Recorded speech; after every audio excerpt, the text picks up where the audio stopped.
Le sujet va vous paraître vraiment complètement à l'opposé. Parce que je vais parler finalement d'un sujet qui est assez rarement abordé. Pour vous dire, c'est peut-être la première fois que je vais parler autour de ça. Ça fait quand même plus de 22 ans que je prêche. Je vais parler de rire. Ah, ça vous fait plaisir. Pour certains, ça éclaire. Pour d'autres, vous allez vous dire, mais est-ce que c'est vraiment ce dont j'ai besoin aujourd'hui parce que vous n'avez peut-être pas envie de rire? Mais je ne vais pas simplement vous parler du rire de l'homme, je vais vous parler du rire que Dieu nous donne. On pourrait dire, mais est-ce que Dieu rit? Ah, j'entends différentes choses qui arrivent. Il est vrai que le verbe rire est assez rare dans les Écritures, hein, on le conçoit. En hébreu comme en français, il y a deux verbes rire. Il y a le verbe se moquer. Les méchants se moquent du juste. Et il arrive aussi que Dieu se moque des méchants. C'est les psaumes qui le racontent. Et puis il y a un autre verbe rire qui veut vraiment parler de rire. Et ce verbe en hébreu, c'est tsaak, qui a donné Isaac, celui qui rit. Il rit. Et donc aujourd'hui, nous allons parler de rire et de Dieu qui veut nous faire rire. Et surtout à travers cela, je voudrais vous parler de notre rapport avec les promesses de Dieu. Et c'est vrai que je voudrais parler à ceux et à celles qui ne rient plus, qui ont perdu espoir, qui sont allés jusqu'au bout de leur force et même de leur foi sans rien obtenir, et qui aujourd'hui n'ont même plus les désirs quant aux choses qu'ils espèrent, et pour qui même le temps écoulé semble avoir enterré définitivement tout avenir. Je veux vous dire, Dieu est encore capable de vous faire rire. Alléluia. Alors c'est mon deuxième message dans cette série que je commence autour des personnages de la Genèse. Ce premier livre, ce livre des sources, ce livre des racines.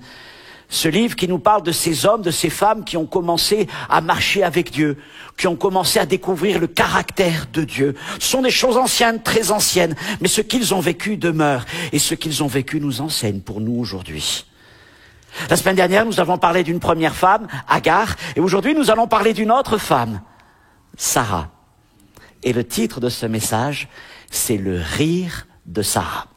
Et nous allons lire dans Genèse, chapitre 18, versets 1 et 2 pour situer le cadre, et ensuite à partir du verset 9. Genèse 18, versets 1 et 2, vous suivez dans vos Bibles, sur vos téléphones ou directement à l'écran. L'Éternel apparut à Abraham parmi les chênes de Mamré, comme il était assis à l'entrée de sa tente pendant la chaleur du jour. Et il leva les yeux et regarda, voici 3 hommes étaient debout près de lui, et quand il les vit, il courut au-devant d'eux depuis l'entrée de sa tente et se prosterna en terre. Verset 9. Alors ces hommes lui dirent, « Où est Sarah, ta femme ?»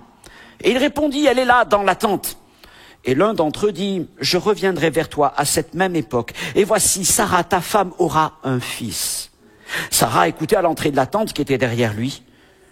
Et Abraham et Sarah étaient vieux, avancés en âge, et Sarah ne pouvait plus espérer avoir des enfants. Alors elle rit en elle-même, en disant, « Maintenant que je suis vieille, aurais-je encore des désirs? Mon Seigneur aussi est vieux. » Et l'Éternel dit à Abraham, « Pourquoi donc Sarah a-t-elle ri? » En disant, « Est-ce que vraiment j'aurai un enfant, moi qui suis vieille? Y a-t-il rien qui soit étonnant de la part de l'Éternel? Au temps fixé, je reviendrai vers toi à cette même époque, et Sarah aura un fils. » Sarah mentit en disant, « Je n'ai pas ri, car elle eut peur. » Mais il dit, au contraire, « Tu as ri. » Seigneur, nous ouvrons ta parole ce matin avec ce désir de la laisser encore parler à notre cœur, parce que ta parole est vivante. Même s'il a été écrit il y a tant de temps, elle est encore vivante parce qu'elle demeure pour l'éternité. Elle est la parole de Dieu qui communique la vie, la consolation, l'espérance et la bénédiction. Et ce matin, je te prie de faire de moi ton messager, de m'amener à parler même au-delà de tout ce que j'ai pu préparer, et de faire de chacun d'entre nous des auditeurs, et à l'écoute de ta parole et de ce que l'Esprit veut nous dire. Seigneur, bénis ces moments. Amen. Au début de notre récit, Sarah ne rit pas, Sarah ne rit plus. Car l'enfant promis par Dieu et tant espéré n'est pas arrivé. Ce matin, vous ne riez pas, vous ne riez plus. Peut-être pour les mêmes raisons ou pour d'autres. L'épreuve dans votre couple, dans votre famille, dans vos études, dans vos affaires, une séparation qui perdure, une maladie qui n'en finit pas, une promesse qui n'aboutit pas. Et peut-être, comme Sarah, vous regardez aussi au temps passé. N'était-elle pas trop âgée pour parler encore d'enfanter? Et pour vous, c'est comme si les meilleures années, les meilleures opportunités seraient derrière vous. Alors, comme Sarah, vous ne riez plus, sinon d'un rire triste et dépité. Mais encore une fois, je viens vers vous avec cette parole du Seigneur, et je crois que vraiment c'est une parole de Dieu en ce jour où tout pourrait nous porter à pleurer. Dieu est encore celui capable de nous faire rire. D'un rire de joie, d'un rire de reconnaissance et d'un rire d'apaisement. Veux-tu rire avec Dieu à nouveau? Alléluia. Mon premier point, quand notre rire révèle notre cœur. Un événement inattendu se produit donc dans le camp d'Abraham et de Sarah, accompagné de deux anges, nous le comprenons, le Seigneur vient leur rendre visite. Avez-vous déjà été visité par le Seigneur? Oh, je ne suis pas en train de dire que le Seigneur ne serait pas avec nous à chaque instant, parce qu'il l'est. Mais il y a de ces moments où Dieu vient nous visiter. Il vient visiter son Église, il vient visiter notre maison, il vient nous visiter. Et lorsqu'il vient nous visiter, c'est comme si le ciel, dans toute sa gloire et sa puissance, descendait au milieu de nous. Et souvent, cette visitation est accompagnée d'une parole de Dieu pour notre vie.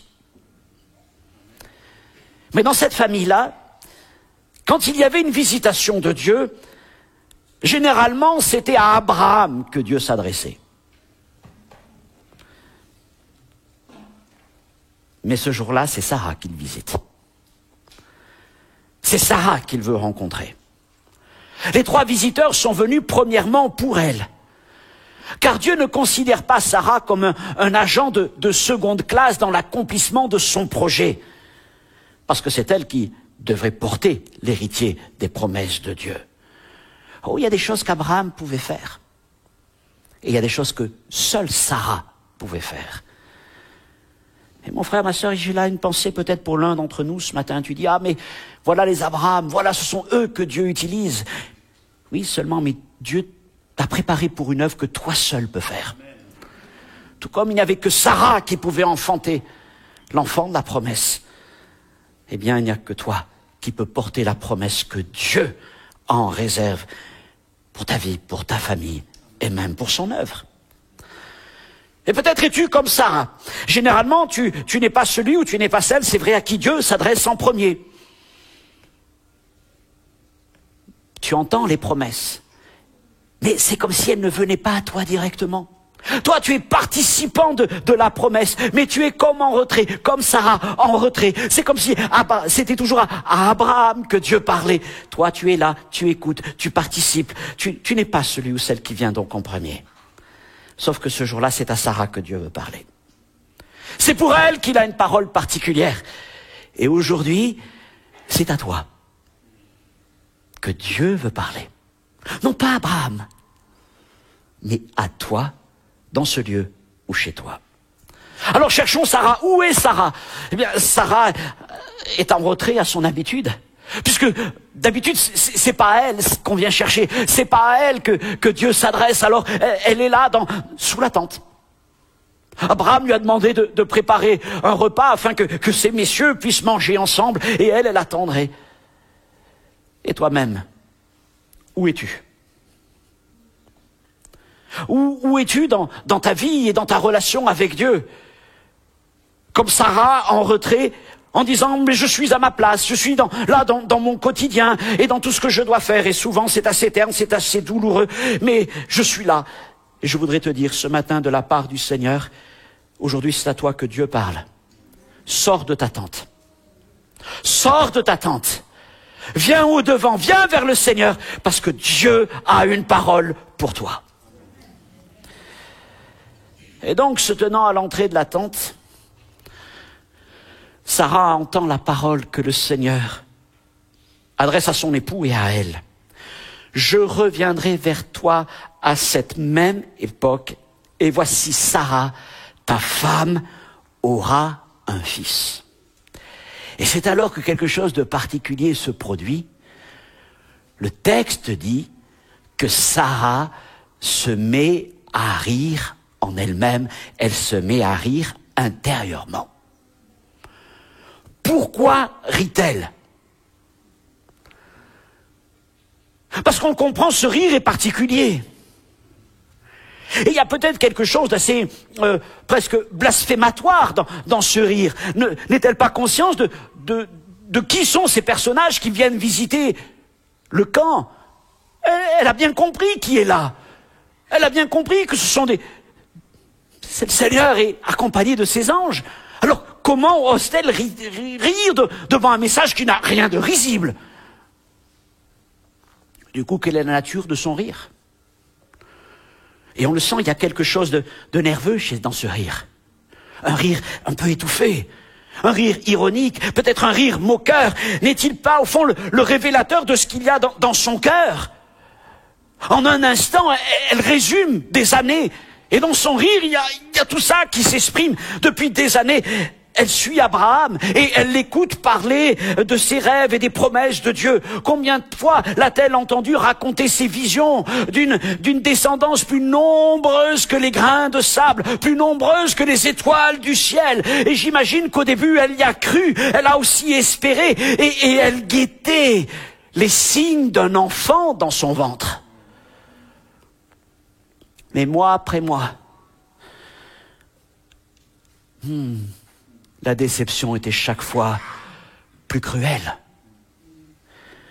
Elle est aussi une femme qui a tout tenté pour obtenir ce qu'elle désirait. Et parfois, nous la jugeons, et je l'ai fait un peu la semaine dernière, lorsqu'elle a jeté dans les bras de son mari sa servante.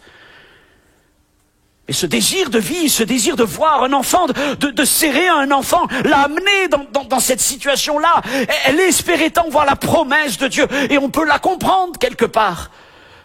Elle n'avait pas tous les moyens de la médecine d'aujourd'hui. Elle s'est tournée vers les ressources qui étaient là, ce qui se faisait par moments, parce qu'elle avait besoin de serrer un enfant. Elle avait besoin de pouvoir donner cet amour. Et on sait qu'en retour, elle a eu le sentiment d'avoir été trahie. Mais maintenant, le temps était passé, avec l'âge, elle était entrée dans une autre saison de sa vie. Et voyant son corps, elle avait finalement cessé de guetter des signes qui n'existent plus. Peut-être même avait-elle fait le deuil de ce désir fou d'un enfant. Et je veux encore m'arrêter sur la douleur de Sarah. La semaine dernière, nous nous sommes arrêtés en parlant d'Agar qui revenait dans le camp avec cet enfant. Cet enfant qui ne sera jamais celui de Sarah. Dieu ne l'a pas permis. Il resterait celui d'Agar. Et il serait nommé d'après le projet que Dieu avait donné à Agar. Il sera Ismaël. Alors Agar était heureuse, mais pensez à Sarah. L'enfant était là, il grandissait. Agar le prenait dans ses bras, l'aimait, lui donnait tout l'amour qu'elle aurait voulu donner, mais qu'elle ne pouvait pas donner, que c'était encore plus difficile. Mais je veux bien imaginer qu'à un moment, vous savez, quand on a fini de pleurer toutes les larmes de notre corps et de notre cœur, quand il n'y a plus que cette sécheresse-là, vient un repos qui est presque semblable à une petite mort, une résignation. Plus rien ne se passe. Alors on comprend mieux quand elle entend le Seigneur parler. Et même si c'est le Seigneur qui parle, même si c'est une parole de Dieu, la première chose qui se déclenche en elle, c'est un rire. C'est un rire. Un rire qui, parce qu'elle n'a plus la force de croire, elle ne veut plus croire. Elle ne veut même plus espérer. Parce qu'au fond, seul miracle qui est possible à ce moment-là, c'est une résurrection. D'un ventre sec et mort doit venir la vie. Alors elle rit. A-t-on entendu une chose pareille? Et quand elle rit aussi sur son échec, et elle rit sur toute sa douleur. Et je veux bien croire aussi que ce rire, on le comprend, peut être comme une protection contre la peur d'un nouvel échec. On rit pour se protéger. C'est le rire de la dérision, c'est le rire du dépit, de la résignation, c'est un rire amer et destructeur d'avenir. Parce qu'il existe de nombreux types de rires. Et tous les rires ne sont pas joyeux, vous le savez, le rire peut être arrogant, il peut être plein d'amertume, il peut être plein de mépris. Je pense que le rire de Sarah était avant tout celui de l'incrédulité. Mais ne la jugeons pas trop sévèrement parce que son mari n'a pas fait mieux qu'elle. Dans le chapitre précédent, quelque temps plus tôt, Dieu avait déjà visité Abraham et comme il l'avait fait plusieurs fois, il lui avait confirmé que de son couple, de ce couple fatigué, usé par la vie, naîtrait un enfant. Et lorsqu'Abraham avait entendu cela, lui, il a vu la même réaction que Sarah, il avait ri. Abraham avait ri et Sarah avait ri aussi, mais ce n'était pas le bon rire. Ce n'était pas le bon rire. Et peut-être c'est le rire qu'il y a aussi aujourd'hui en toi. Parce que qu'en est-il de nous? Si Dieu nous visitait aujourd'hui, en nous rappelant ses promesses, comment réagirions-nous en considérant notre situation, nos douleurs, nos frustrations, nos attentes interminables? Comment ririons-nous à notre tour? Peut-être serait-ce encore un rire nerveux, un rire de protection, un rire amer, un rire résigné. Seigneur, j'ai tant attendu, je suis usé, je n'ai même plus les désirs nécessaires pour porter cette espérance. Le feu s'est éteint, je crains de le rallumer, je préfère rire de tout cela.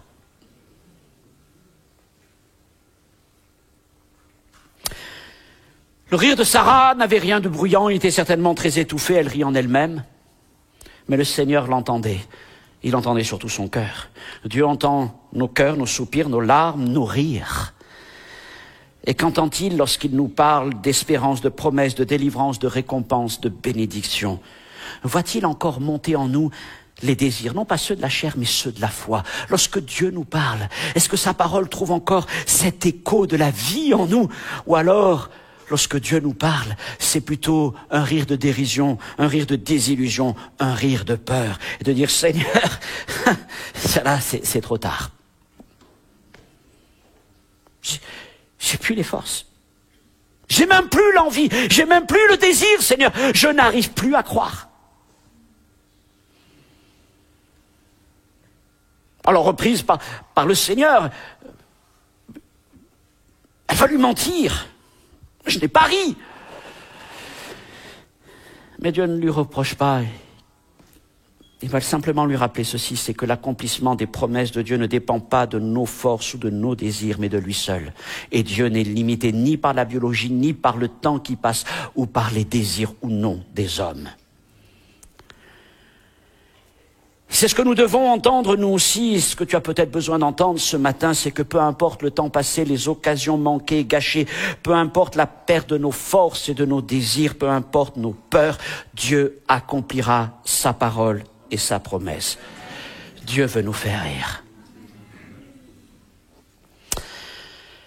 Quel type de rire sort donc de ton cœur? Comment ris-tu aujourd'hui? Est-ce un rire de joie, de reconnaissance, de foi, ou est-ce un rire de résignation, d'amertume, de protection, d'incrédulité? Alors si c'est le cas, je te le dis, Dieu veut transformer ton rire. Dieu veut changer ton cœur et il veut changer ton rire. C'est mon deuxième point, quand Dieu change notre rire. Nous allons un peu plus loin, Genèse chapitre 21. Nous sommes un an plus tard, versets 1 à 7. L'Éternel se souvint de ce qu'il avait dit à Sarah, et l'Éternel accomplit pour Sarah ce qu'il avait promis. Et Sarah devint enceinte, et elle enfanta un fils à Abraham dans sa vieillesse, au temps fixé dont Dieu lui avait parlé. Et Abraham donna le nom d'Isaac au fils qui lui était né, que Sarah lui avait enfanté. Abraham circoncit son fils Isaac, âgé de 8 jours, comme Dieu lui avait ordonné. Abraham était âgé de 100 ans à la naissance d'Isaac, son fils. Et Sarah dit, Dieu m'a fait un sujet de rire. Et quiconque l'apprendra rira de moi. Et elle ajouta, qui aurait dit à Abraham, Sarah allaitera des enfants, cependant je lui ai enfanté un fils dans sa vieillesse. Voilà, le miracle s'est accompli. De la mort, la vie a surgi. Et Sarah devint enceinte. Et 1 an plus tard, selon le terme fixé par Dieu, l'enfant vint au monde. Et selon la parole que le Seigneur avait donnée à Abraham, il fut appelé Hilari, c'est-à-dire Isaac. Dieu avait annoncé la venue de l'enfant rire. Et les 2 parents avaient répondu par un rire d'incrédulité. Le Seigneur n'en leur a pas tenu compte et il leur donna de nouveau un rire. Et il leur permit de rire à nouveau. Isaac est l'enfant qui fait rire Sarah. Et Dieu veut te faire rire. Alors, dans cette version classique que j'ai au verset 7, verset 6, Sarah dit, Dieu m'a fait un sujet de rire. La formulation est un peu ancienne et on n'arrive pas vraiment à saisir tout ce que veut dire le texte ici. J'ai regardé dans d'autres versions et j'ai aimé deux façons d'approcher le texte. Dieu m'a fait rire de joie. Dieu m'a fait rire de joie. Sarah riait. Et quand elle riait, enfin elle riait plus, mais quand elle riait, c'était pas un beau rire. Mais voilà qu'elle riait de nouveau, un rire de joie. La grâce de Dieu fait rire ceux qui ne rient plus. Parce que la grâce de Dieu compense nos faiblesses, l'absence de désir. Elle guérit le cœur de l'attente interminable, des échecs douloureux et de la honte que nous pouvons porter. Oui, le rire de Sarah, c'était sa guérison. Elle riait maintenant. Elle riait c'est vrai, en regardant son passé, toutes ces années, ces temps difficiles. Elle riait parce que la fidélité de Dieu s'était manifestée. Il y était un temps où elle riait, mais ce n'était pas un bon rire. Et maintenant, son rire guérissait son âme, guérissait les blessures, guérissait la honte. C'était un rire qui faisait du bien. Et oui, le Seigneur veut nous accorder ce rire. Un rire qui guérit notre âme. Une autre façon de traduire, Dieu m'a donné de quoi rire. Dieu veut te donner de quoi rire. Isaac, Dieu veut te donner de quoi rire, mon frère, ma sœur, mon ami. Aujourd'hui, tu te dis, mais je n'ai rien. Mais Dieu veut te donner de quoi rire demain. Alléluia. Et donc, dorénavant, Sarah riait, elle riait de joie. Et Isaac était son rire. Comme David l'a écrit, tu as changé mes lamentations en allégresse, tu as délié mon sac et tu m'as ceint de joie. Oh, Seigneur, nous libère de tout ce qui peut nous accabler, de toutes ces douleurs, de ces tristesses, pour nous vêtir d'un nouveau vêtement de fête, de joie, d'allégresse. Oui, du corps usé et sec de Sarah, Dieu a fait jaillir les plus beaux rires, ceux de parents comblés d'un enfant aimé, et de ta situation de douleur, d'échec, de tes larmes, et même de ton rire amer. Peut-être que Dieu l'entend ce matin. Dieu veut faire rire, veut faire jaillir un rire nouveau, un rire de joie, un rire d'accomplissement.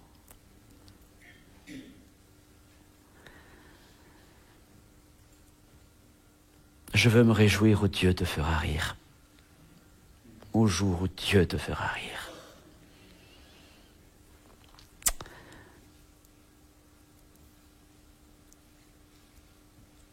Même de ce qui nous paraît impossible, de ce qui nous paraît fini, de ce qui nous paraît mort. Dieu est capable d'amener un rire. Dieu est capable d'amener un rire dans toutes les situations. Plus encore, le rire et la joie de Sarah sont communicatifs. Vous croyez que le rire est communicatif ? Quand quelqu'un commence à rire avec, vous savez, ce genre de rire qui est là, qui est envahissant, et tous participent à ça. Et le verset 6, toujours dans la deuxième partie, dit, et là encore, bon, la formule est un peu particulière, elle dit « Quiconque l'apprendra rira de moi ». Qu'est-ce que ça veut dire exactement? Alors d'autres versions, plus précisément, disent « Sarah déclara « Dieu m'a fait rire de joie, et tous ceux qui entendront parler d'Isaac riront avec moi. » Ils riront avec moi.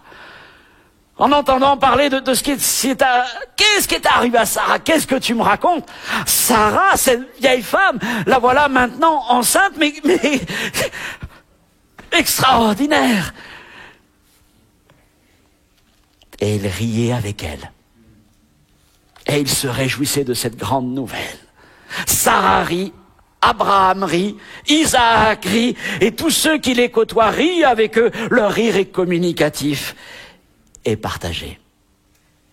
Alléluia. Alors que tu penses que le temps est passé, que tu n'as plus de désir, et que tu dis même les conditions nécessaires ne sont plus là, Dieu veut encore faire sortir de toi des bénédictions qui seront une source de joie et de rire pour ceux qui t'entourent. Nous avons un Dieu qui veut nous faire rire. Jésus a dit, « Heureux vous qui pleurez maintenant, car vous rirez. » Luc 6, 21. Heureux es-tu, toi qui pleures aujourd'hui, car le Seigneur te donnera une occasion de rire. Le Seigneur changera tes lamentations en allégresse et te fera bondir de joie. Et au jour où le Seigneur te visite, qu'il plaise à Dieu que ce soit aujourd'hui, qu'il t'apporte une parole d'espérance, une parole pour rendre ton cœur léger, une parole pour changer la sécheresse en source de grâce. Oui, Dieu est celui qui me fait rire. Et je veux rire encore avec le Seigneur. Y a-t-il longtemps que tu n'as plus ri avec Dieu?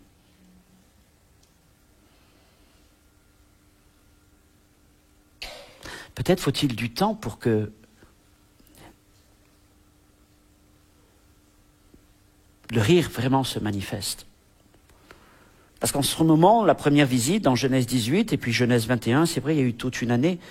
Enfin, je me dis que Sarah a commencé à rire à partir du 3e mois, 3 mois plus tard, puisque au bout d'1 an, elle mettra au jour Isaac. Donc 3 mois après, elle a commencé à voir quelque chose se passer dans son ventre. Et je pense que là, elle a commencé à esquisser un sourire. Mais bon, on imagine bien, nous comprenons bien qu'avant de rire, il fallait vraiment aller jusqu'au bout. Alors oui, elle n'a pas ri tout de suite. Et le Seigneur, ce jour-là, a planté une parole dans son cœur. Aujourd'hui, tu ne ris peut-être pas encore, mais que le Seigneur puisse planter une parole dans ton cœur. Et quand tu la verras commencer à germer, à pointer, à se former, alors tu commenceras à oser sourire.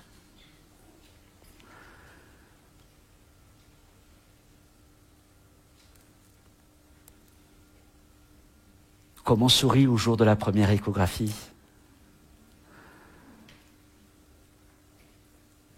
Quand on voit ce petit cœur qui apparaît à l'écran, de cette masse encore, pas forcément reconnaissable, tout à fait, mais que Dieu est en train de tisser. Et là, on commence à sourire. Et au fur et à mesure, on rit, on rit, on rit. Alors je veux te dire qu'aujourd'hui, oui, le Seigneur met quelque chose en toi, pour que demain, tu puisses commencer à sourire. Et qu'après-demain tu puisses rire, pour que nous puissions rire avec toi. Dieu est celui qui nous fait rire.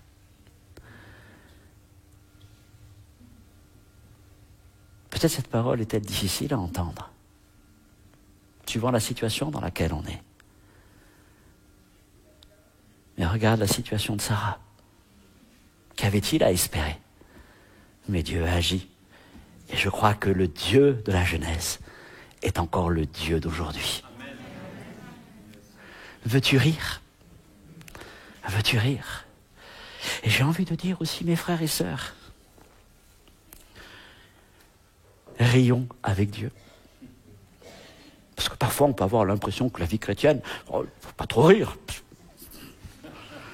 J'ai envie de rire, j'ai envie de me réjouir. Il y a plein de fois, je me suis réjoui. Il y a des moments où c'est vrai, j'ai pleuré. Il y a des moments où peut-être mon rire n'était pas un rire de joie, mais plutôt un rire un peu mitigé. Mais Seigneur m'a appris à rire.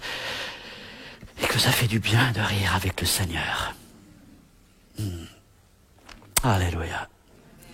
Je voudrais prier maintenant pour ceux que Dieu visite en ce jour. Parce que je crois qu'il nous visite. Je crois qu'il visite l'un ou l'autre. Il vient à ta rencontre là, il te dit sors de ta tente. Sors de ta tente. Parce que j'ai une parole à te faire entendre. Une parole d'espérance, une parole d'avenir. Une parole pour te faire rire demain. Accepte cette parole. On va fermer nos yeux, incliner nos fronts quelques instants. Et au-delà de tout ce que j'ai pu dire, si le Seigneur est en train de te parler, si Dieu vient te visiter, toi, Sarah, si Dieu vient te visiter, là, en cet instant, ne reste pas dans ta tente, dans un coin, mais approche-toi de lui. Viens tel que tu es, viens avec toutes tes souffrances, tes douleurs, toute cette situation qui est là. Oui, tu n'as pas envie de rire, vraiment. Mais tu as un Dieu qui est capable de tout. Il a donné un enfant à un couple qui avait 100 ans et l'autre 90. Il est capable de choses merveilleuses. Et si ce matin, il y a une parole du Seigneur dans tout ce que j'ai pu dire qui a touché ton cœur, oui, je t'invite, comme déjà certains le font, à lever ta main vers le Seigneur. Pour dire, Seigneur, moi je suis Sarah ce matin. Je suis Sarah. Je ne ris plus. Je ne ris pas. Ou sinon d'un rire qui n'a rien de joyeux. Mais Seigneur, je voudrais rire à nouveau demain. Je voudrais rire de nouveau. Rire avec mon Isaac. Seigneur, vois ces mains qui se sont levées, mais surtout vois ces vies. Tu les connais parfaitement. Tu vois les douleurs, les combats, tu connais le rire qui monte vers toi, tu connais les pleurs, les larmes, tu connais peut-être l'amertume, la souffrance. Seigneur, mon Dieu, et nous ne cherchons pas à camoufler les choses, nous ne cherchons pas à mentir. Sarah a essayé de camoufler, elle a essayé de mentir, mais ça ne sert à rien. Seigneur, mon Dieu, vaut mieux, voilà, nous sommes transparents devant toi. De toute façon, qu'est-ce qui pourrait nous cacher de toi? Et Seigneur, ce matin, je veux proclamer que tu es le Dieu qui fait rire. Soit au milieu de nous, que ce soit dans nos maisons, Seigneur. Ce matin, je voudrais aussi prier pour une maison où il n'y a plus d'éclats de rire, mais où il y a des éclats de colère, des éclats de jalousie, des éclats de paroles méchantes, des éclats de larmes et de tout ce qu'on pourrait imaginer, mais le rire a disparu de cette maison. Et Seigneur, je prie, mon Dieu, pour que dans cette maison, pour que dans ce couple, pour que dans cette famille, le rire de Dieu vienne à nouveau. Dieu fait nous rire. Ce matin, peut-être, Seigneur, c'est un chemin dans lequel nous nous engageons. Et je prie pour que ce soit au moins une semence de rire que tu mets dans un cœur. Que ce message soit une semence de rire. Seigneur, que ta parole s'accomplisse et elle s'accomplira, mon Dieu, je le crois. Bénis mes frères et sœurs, bénis ceux qui sont là, ceux qui sont au loin. Nous écoutons ta parole, nous gardons ta parole, nous veillons sur ta parole et nous croyons que ta parole a la puissance d'une semence tombée en terre. Garde notre cœur, que notre cœur ne soit pas une terre d'épines, une terre de pierre, mais une bonne terre. Seigneur, s'il le faut, guéris nos cœurs. Merci pour le témoignage de Sarah, qui n'est pas simplement une histoire du lointain passé, mais qui est véritablement la parole de Dieu qui demeure éternellement. Seigneur, merci. Merci parce que tu nous fais rire.